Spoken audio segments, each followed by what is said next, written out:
"You exist only for my pleasure," Mountain Man declared to his terrified fat wife. His true intent.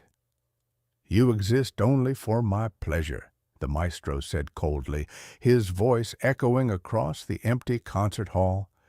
Everyone gasped. The audience, townsfolk, donors, and gossip-hungry critics whispered as Melody Starweaver froze under the blinding stage lights.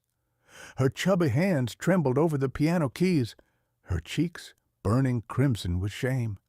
They laughed at her sighs, at her trembling, at her audacity to share the stage with the great Vincent Harmondale, the genius recluse of Symphony Peak.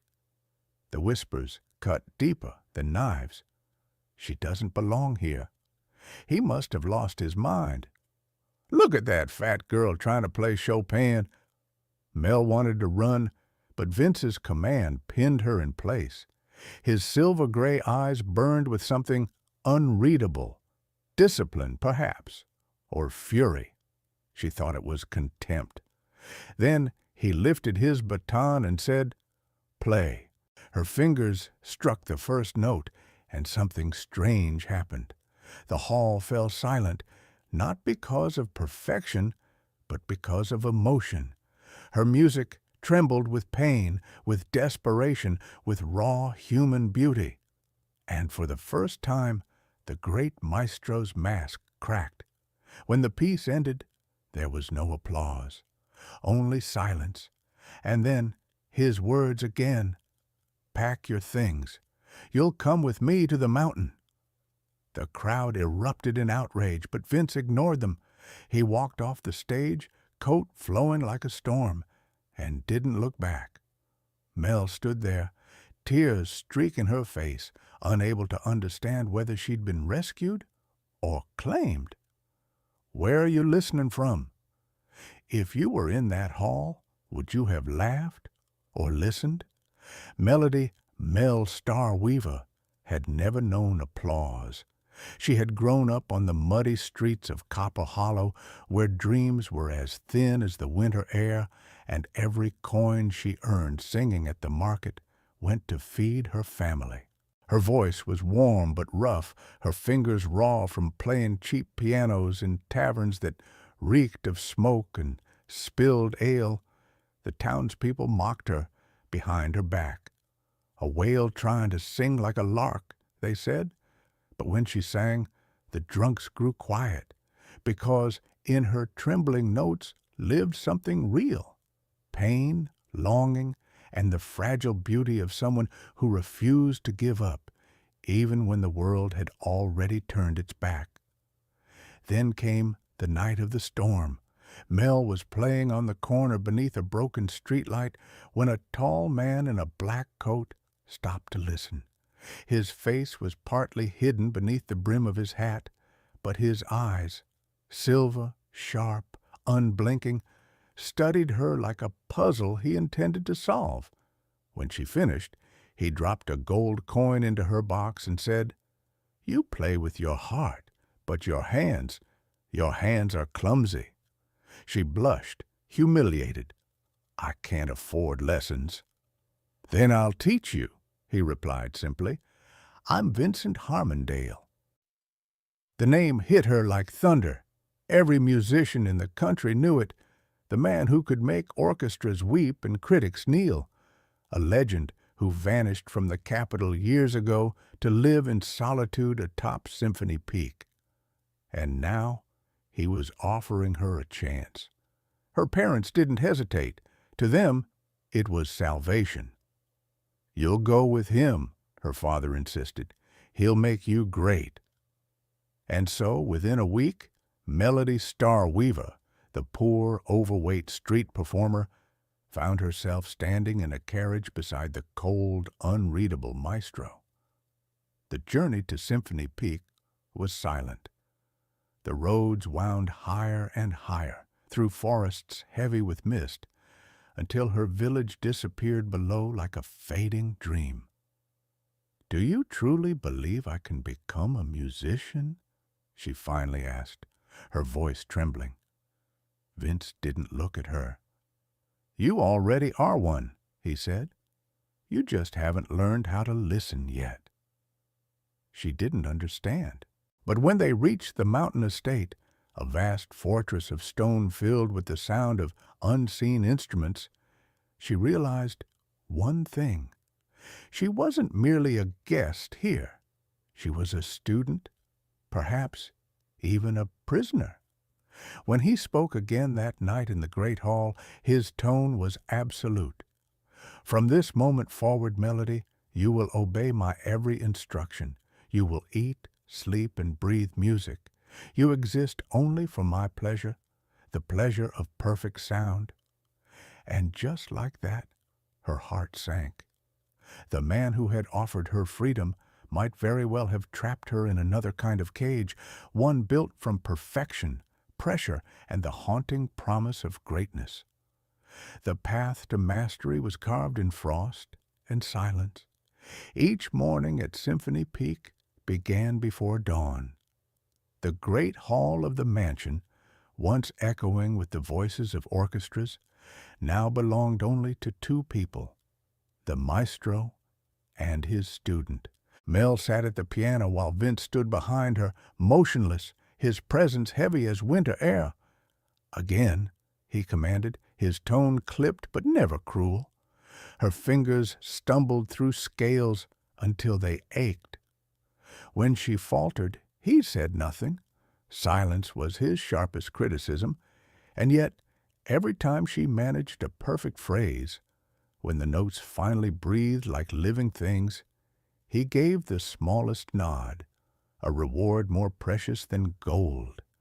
At night, when her fingers throbbed and her eyes stung from exhaustion, she wondered if this mountain was a sanctuary or a cage. The walls of the mansion were filled with instruments, harps, violins, flutes, cellos, each one polished, each one waiting to be played. But no servants lived here, no students, no audience, only them. Once she found a locked room at the end of the corridor. When she pressed her ear against the door, she thought she heard faint music, a woman's voice, distant, echoing. Before she could linger, Vince's voice startled her from behind. "Some music isn't meant to be heard twice," he said quietly. His face was unreadable, but for the first time she saw a shadow in his eyes. Days became weeks. Her body changed, not thinner, but stronger.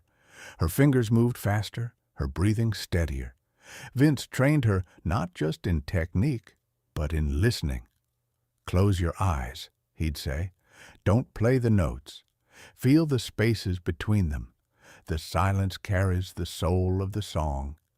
Sometimes she wanted to scream, to throw the sheet music and demand freedom, but every time she tried, he'd play just a single melody, and the storm in her heart would calm.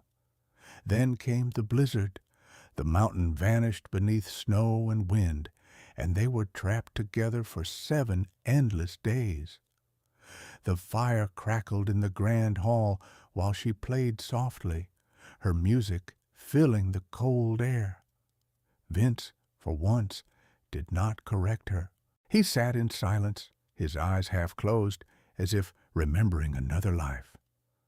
"Why do you live up here alone?" she asked finally. He hesitated. "Because the world only hears beauty. It never listens to pain.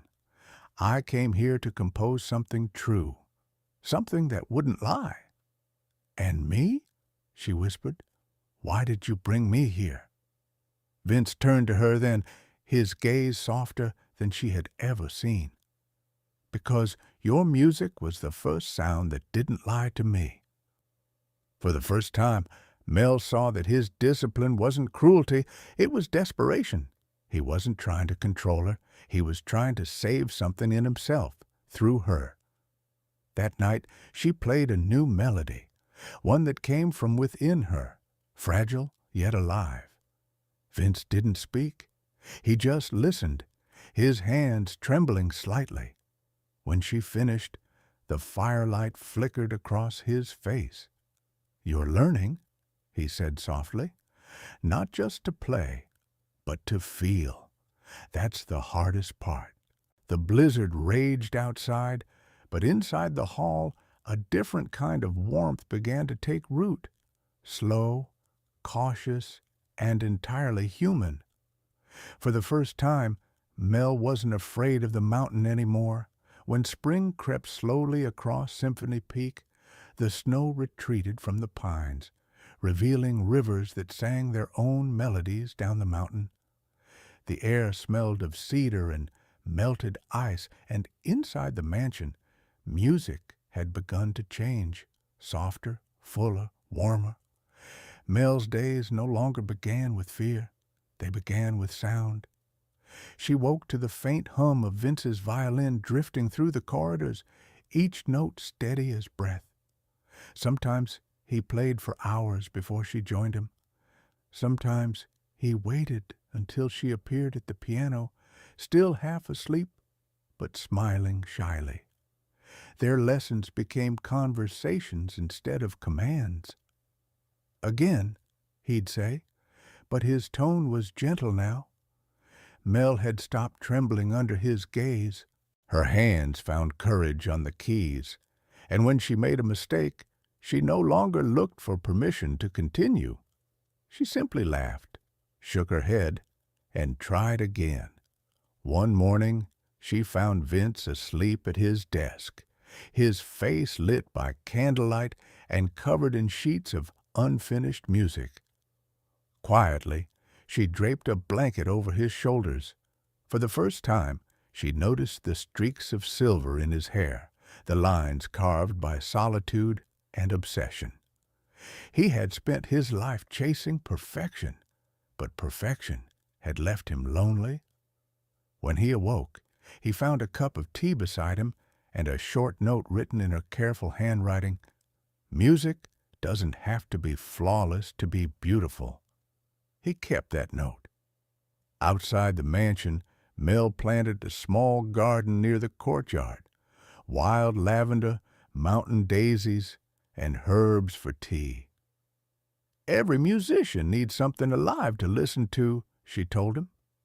Vince didn't argue. In fact, sometimes she caught him standing there at dusk, listening to the wind rustling through the flowers as if it were part of a forgotten symphony. As weeks passed, she began composing again.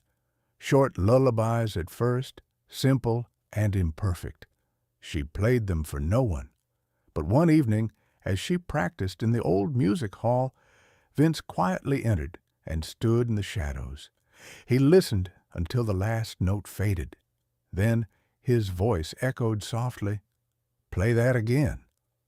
When she turned, he wasn't the commanding maestro anymore. He was just a man, tired, searching, deeply moved. So she played again, and this time he accompanied her on the violin. Their music intertwined like two voices that had been waiting years to find each other. From that night on, they played together often. No scores, no rehearsals, just emotion guiding every note. During dinners by the fire, they spoke of everything but music. Her childhood, his years of fame, the silence that followed his greatest triumph. One critic once said my symphonies felt lifeless, Vince admitted one night, staring into the flames. He was right. I knew sound, but not feeling, until you. Mel blushed, looking down at her cup. You gave me the same thing. I thought I was useless. Now I feel alive when I play. Because you stopped performing for others, he said. You started playing for yourself. Sometimes the world outside seemed to disappear.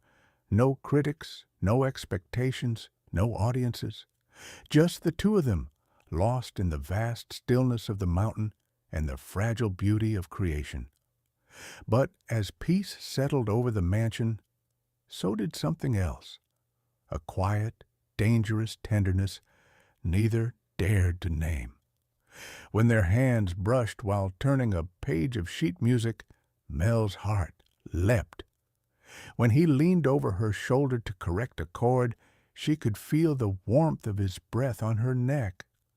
Late one night, when thunder rolled through the valley, the power flickered and went out. They lit candles and continued playing in the glow. The storm outside raged like a timpani, and their music rose against it, wild and defiant. When the final note fell, neither spoke. Vince's hand lingered above hers, not in command this time, but in reverence. "You've become the melody I can't stop hearing," he murmured, almost to himself. And for the first time, she realized that the man who had once said, "You exist only for my pleasure," had never meant control. He had meant harmony. The first time Melody opened the locked door, she didn't mean to. A storm had returned, not the gentle kind that kissed the mountain with mist, but a furious tempest that howled through Symphony Peak. Vince had gone into town for supplies, leaving her alone in the mansion for the first time since she arrived. She roamed the halls restlessly, her candle flickering against the cold stone. That was when she saw it, the door at the end of the west corridor, slightly ajar. For months it had been locked. Now it beckoned. The air inside was colder than the rest of the house, as if time itself had stopped. Dust hung in silver threads over the furniture. In the corner stood a grand piano, covered in a faded white sheet, and above it a portrait. A woman. She was slender, graceful, her eyes closed as if listening to a distant song. The inscription beneath read, "Seraphina Harmondale, the voice of the mountains." Mel's heart sank. So that was it. The woman behind the name, the ghost behind the music. Vince's wife. On the piano sat a stack of sheet music, each titled Symphony for Seraphina. The handwriting was his. Mel traced the notes with trembling fingers and felt tears sting her eyes. Every composition was a requiem, an elegy for love, loss, and guilt. When the door creaked behind her, she froze. "What are you doing here?" Vince's voice was quiet, but it cut through the air like a blade. She turned, eyes wide. I didn't mean to intrude." The door was open. He stepped forward, his face pale, unreadable. "You weren't supposed to see this." "I'm sorry," she whispered. "I just wanted to understand." His shoulders tensed. "There's nothing to understand. She died. That's all." But Mel could see the tremor in his hands. "You still blame yourself." He looked away, jaw tightening. "I was conducting the night she died. A collapse in the theater. I heard the screams, but I kept conducting because the world demanded perfection. When I stopped, it was too late." Silence stretched between them, heavy and suffocating. "I came here to compose something worthy of her," he said at last, voice trembling, "but I could never finish it. Every note felt like betrayal." Mel's tears spilled over. "You didn't bring me here to teach me, did you? You brought me here to replace her." Vince flinched as if struck. "No," he said firmly, stepping closer. "Never. You are nothing like her." "Then why those words?" Mel's voice broke. "You told me I existed only for your pleasure, for your music. Was that a lie, or was I just another instrument?" For a long moment, he said nothing. Then, slowly, his expression cracked, and the truth poured out, quiet and raw. "I said it because I didn't want to feel again," he confessed. "Because feeling means losing. You were supposed to be my student, not my salvation. But every day you played, you brought her back. Not her face, not her voice, but her light." Mel turned away, her heart torn between understanding and heartbreak. "You can't rebuild the dead with someone still alive, Vince." When he reached out, she stepped back. The distance between them was suddenly wider than the mountain itself. Outside, thunder split the sky, echoing through the hall like the sound of a broken symphony. By morning, Mel was gone. She left behind only a single page on his piano, a melody written in trembling ink, titled, "For the Man Who Taught Me to Listen." The storm on Symphony Peak was merciless that night, a wild orchestra of thunder and grief. By the time Vince found Mel's letter, the ink was already smudged by the rain that blew through the cracked window. The words bled across the page like music, dissolving into silence. I can't be her shadow.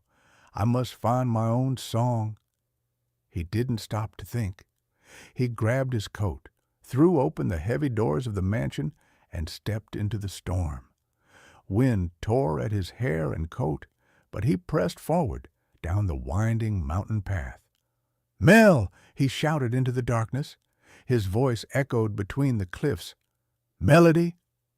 For hours there was only wind, until at last he saw her, a small figure at the edge of the ravine, soaked through, clutching her sheet music to her chest as if it were her heart. "Don't come any closer," she cried, her voice lost in the roar of the storm. "You don't need me, Vince. You need her." He stopped a few steps away, rain running down his face, mixing with tears. "No," he said hoarsely, "I needed to be punished, but you made me forgive myself." She shook her head violently. "You said I existed only for your pleasure. You never wanted me, just the sound I could make." He took another step forward, his boots sinking into the mud. "You were the first person who ever played for herself under my roof. You were never an echo of Serafina. You were the song that woke me from silence." The wind howled, nearly knocking them both off balance. Mel's breath came in sharp sobs. "Then why did you make me feel like I didn't belong?"